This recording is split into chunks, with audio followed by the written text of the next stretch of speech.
அவருடைய இது வரைக்கும் வந்து அவர் டென்ஷனை வந்து உள்ளவே அடக்கி வச்சிருக்காரு. அவர் கோபத்தை இன்னும் காட்டவே இல்லை அது. பட் வந்து அவர் அடுத்தவங்களுக்காக வேண்டி அதை கொஞ்சம் மறைச்சி வச்சிருக்காரு. அதில் இப்போ வரைக்கும் அவர் காமெடியாகவே போயின்னு இருக்கு. அது எப்போ வெளியில் வரும்னு தெரியல.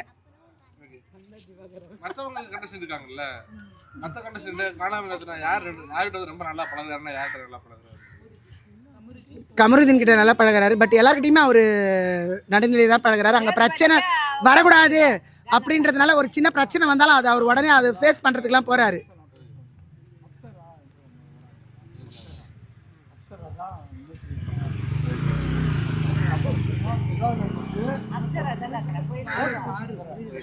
இப்போதைக்கு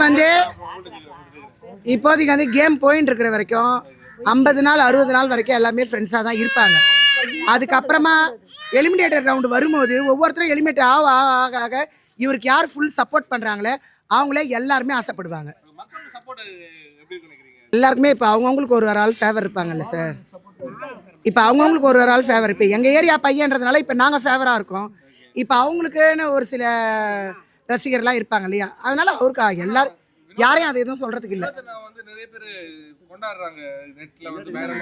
ஆமா,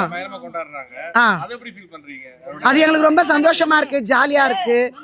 எங்கள்ல இருந்துட்டு ஒரு மிடில் கிளாஸ் பையன் நம்ம ஏரியாவில் பிறந்து சின்னதுல இருந்து எங்க பாடுறாங்க, சாவில் உக்காந்து கானா கேட்டு மோளம் அடிச்சு தெரிஞ்சதை பசங்களுக்கு சொல்லி கொடுத்து அவருக்குள்ளே இருக்கிற ஒரு திறமையை எழுதி அடுத்தவங்களுக்கு கொடுத்து அவங்க முன்னேறி வந்த பிறகு இப்போ லாஸ்ட்டு பிளாட்ஃபார்ம் அவருக்கு கிடச்சிருக்கு.